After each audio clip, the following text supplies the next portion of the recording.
પાલોડ ખાતે બેંકમાં ચોરીનો મામલો સામે આવ્યો છે। 17 ડિસેમ્બરે બેંકમાં થઈ હતી 1 કરોડથી વધુની ચોરી। બેંકમાં પાછળથી આવી બેંકમાં બાકોરું પાડીને કરી હતી ચોરી। 12 પોલીસની અલગ અલગ ટીમ બનાવવામાં આવી હતી। હોટેલ ધાબા અમદાવાદ સુધીના સીસીટીવી પણ રાખવામાં આવ્યા હતા। સાથે જ આરોપીઓ બિહાર, પશ્ચિમ બંગાળ, દિલ્હી અને પંજાબ ભાગી ગયા હતા। 4 ટીમ અલગ અલગ રાજ્યમાં મોકલવામાં આવી હતી। સાણ વિસ્તારમાંથી આરોપીઓની મદદ કરવામાં આવતી હતી, ત્યારે બિહાર રાજ્યમાંથી 3 આરોપીની ધરપકડ કરવામાં આવી હતી। બિહાર એસટીએફે કરી હતી આરોપીઓને પકડવામાં મદદ।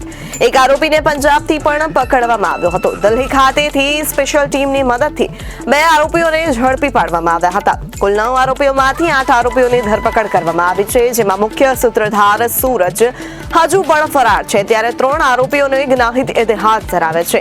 આ પ્રકારની એમઓ ધરાવતા તમામ ગુનાની પણ તપાસ હાથ ધરવામાં આવી છે।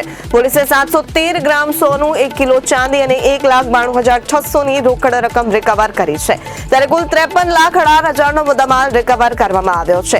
સૂરજ લોહાર 2 મહિના સાણ રોકાયા હતા, ત્યારબાદ તેની રેકી કરી બોલેરો પિકઅપ વાનમાં ચોરી કરવા આવ્યા હતા। ગુનાને અંજામ આપ્યા બાદ સુરત ભાગી આવ્યા હતા। સુરતથી બરોડા અને ત્યારબાદ દિલ્હી ભાગી ગયા હતા। દિલ્હીથી અલગ અલગ રાજ્યમાં ભાગી ગયા હતા। આ સમગ્ર ઘટનાને લઈને અમારી સાથે જોડાયા છે અમારા સંવાદદાતા કૃષ્ણા સોની, જેમની પાસેથી આ સમગ્ર ઘટનાનો ચિતાર મેળવીશું। જી કૃષ્ણા, જણાવજો કે પાલોડ ખાતે બેંકમાં જે ચોરીની ઘટના સામે આવી છે, કે જેમાં 1 કરોડથી વધુની ચોરી કરવામાં આવી હતી, આ સમગ્ર ઘટના વિશે જણાવજો। જી આસ્થા, ચોક્કસથી વાત કરવામાં આવે તો પાલોડ ખાતે બેંકની ચોરીનો મામલો સામે આવ્યો હતો। 17 ડિસેમ્બરમાં બેંકમાં 1 કરોડથી વધુની ચોરી થઈ હતી। બેંકના પાછળના આવી બેંકના બેકારું પાડી હતી।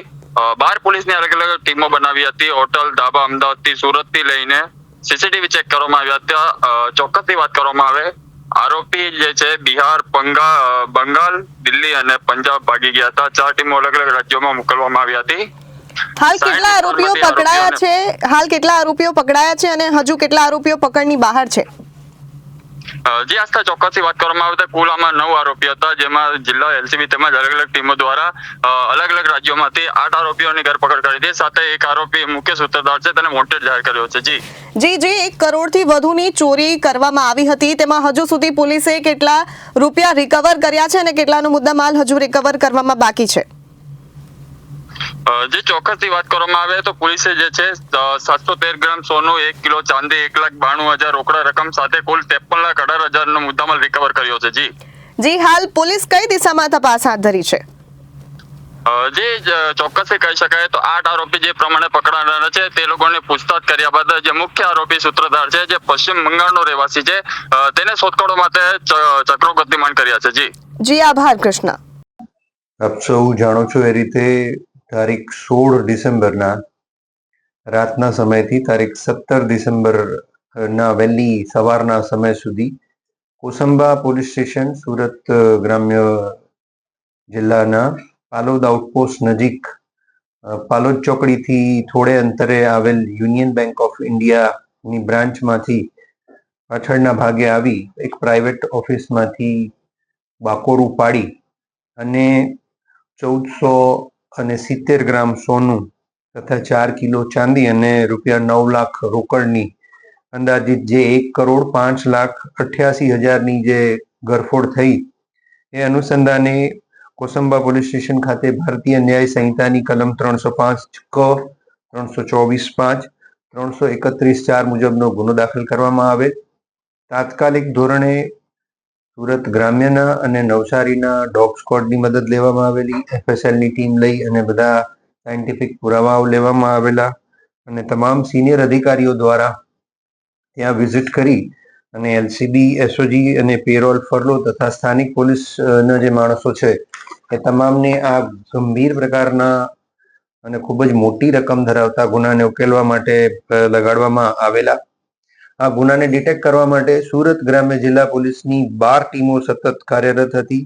હ્યુમન ઇન્ટેલિજન્સ, ટેકનિકલ ઇન્ટેલિજન્સ, નજીકના હોટલ, ધાબા, ધર્મશાળા, રહેણાંક વિસ્તારો એ તમામનો સર્વે કરવામાં આવેલ। સુરત ગ્રામ્ય, સુરત સિટી, તમામ બસ સ્ટેશનો, રેલવે સ્ટેશનો છેક અમદાવાદ સુધીના એ ચેક કરવામાં આવેલા, જેમાં 500થી વધુ સીસીટીવી કેમેરાનું એક સૂક્ષ્મ અવલોકન નિરીક્ષણ કરવામાં આવેલું।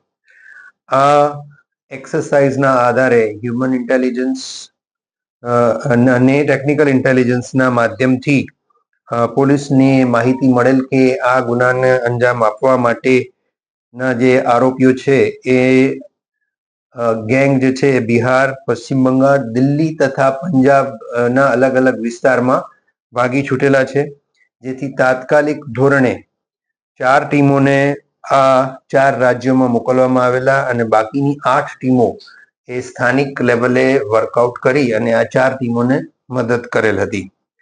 મદદ કરનાર આરોપીઓ કે જેમણે અહીં સાયણ વિસ્તારમાં રહે છે એમાં એક દીપક નંદલાલ મહતો તથા બીજા યશ ઉર્ફે મોનુ રવિ મહતો, એ બંને આરોપીઓ સાયણ વિસ્તારમાં જ રહે છે અને આ દીપક લેબર કોન્ટ્રાક્ટનું કામ કરે છે. આ